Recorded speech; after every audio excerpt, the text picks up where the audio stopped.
Hey guys, what is going on? Joe here with a review of One Piece chapter 863, The Consummate Gentleman. Now before we get into it, I just want to say that with what's been going on in the last few chapters, this is probably one of the best so far, in my opinion. So yeah, without saying too much early on, let's get right into it. So the chapter starts off with an insight into 3 hours ago in Bage's hideout. They're pretty much discussing the plans for messing up Big Mom's cake, and Luffy pretty much comes up with the idea to use Brulee's mirror to turn a lot of the animals that he's captured into copies of him, which pretty much explains what happened at the end of last chapter.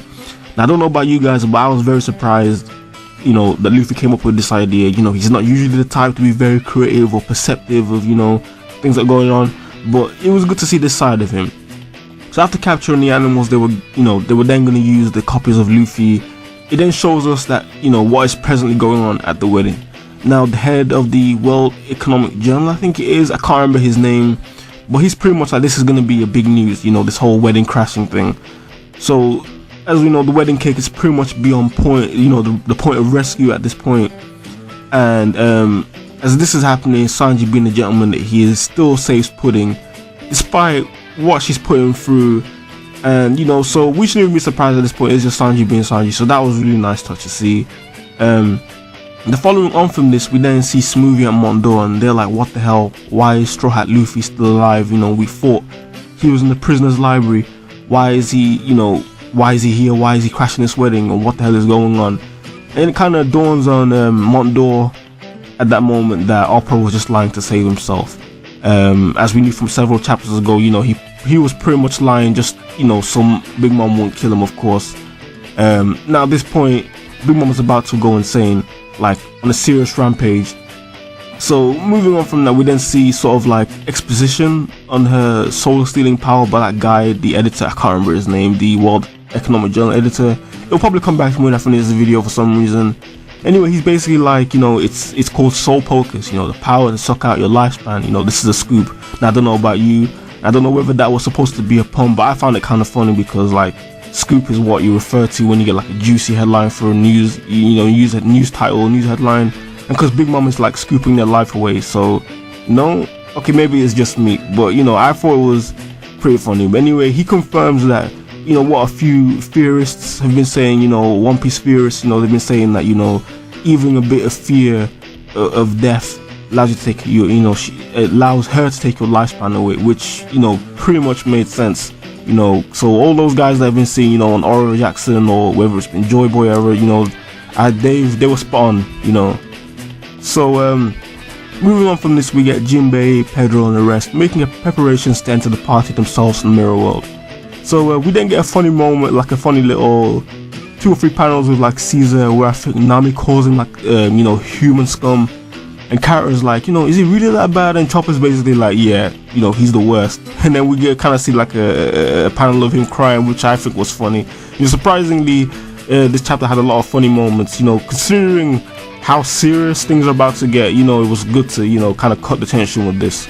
So now following on from this, we then cut to Big Mom, who's like, which one is the real Straw Hat? Because there's copies around literally everywhere, and how dare he destroy my wedding cake. At this point, I feel Beige is like super impressed with Luffy's bravado. How he stood up to a Yonko head on. He hasn't even hesitated in taking on Big Mom. Everything Beige asked him to do. Do you want to do this? And he's like, yeah. And Luffy was very straightforward, to the point where I think he was being too straightforward, and he headed straight for the portrait of Mother Caramel. Now for me, I really shouldn't be surprised, and I don't think anyone should be really.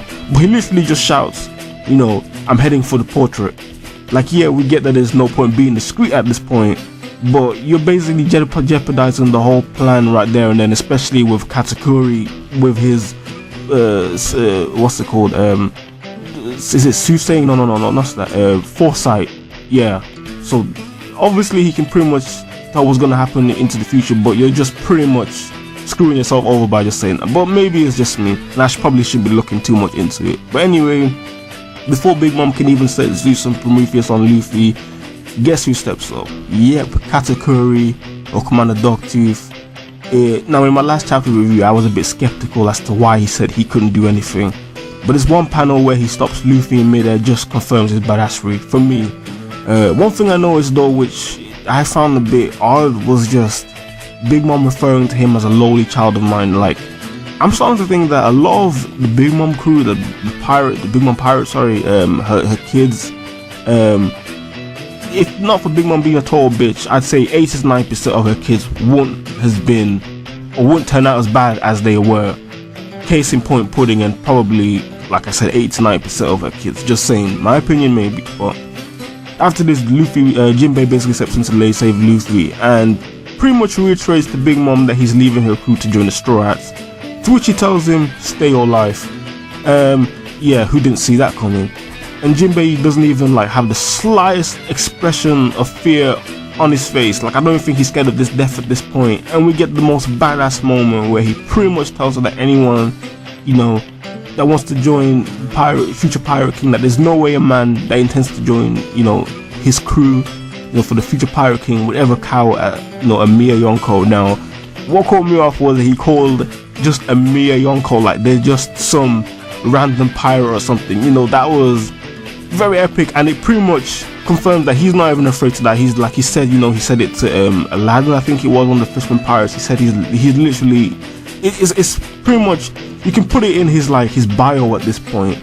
You know, if he had like a Twitter bio or whatever, Instagram bio, Jinbei, it would probably be something like willing to die for my captain. You know, you have like all these athletes and stuff. They're like, this is my grind. You know, if Jinbei had an Instagram account or whatever account, he would probably say something along those lines, like he's ready to die for his captain. I think it's probably his catchphrase at this point.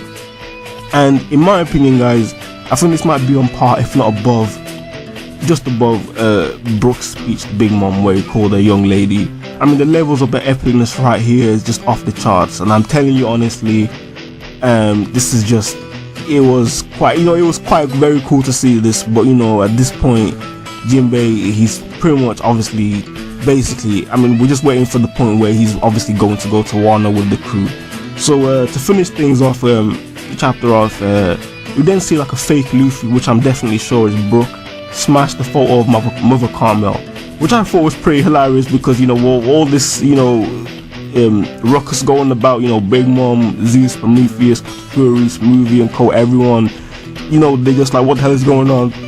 You get like this fake Luffy mask, and this guy's like, yo ho ho, and smashes them up, like the photo. Everyone's completely oblivious, by the way, I'm sure of it, and he just smashes it.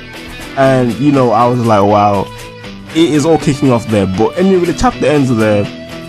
It was cool to see like at the end, like a Samurai Luffy short, and like, you know, Brook's confrontation with Big Mom in color. So I thought that was very cool.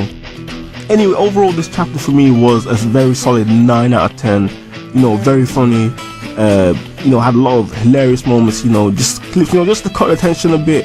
Not that there was much, you know, in this chapter, I'd say, but, you know, give us more of an insight into how much Jinbei is willing to put on the line for Luffy, and it generally sets up the next chapter in a very epic fashion. So yeah, thanks for watching, guys. Appreciate you taking the time to watch this review. Please be sure to leave a like if you liked the video, and subscribe if you like what you saw and want to see more reviews like this one. So thanks again for watching, guys, really appreciate it.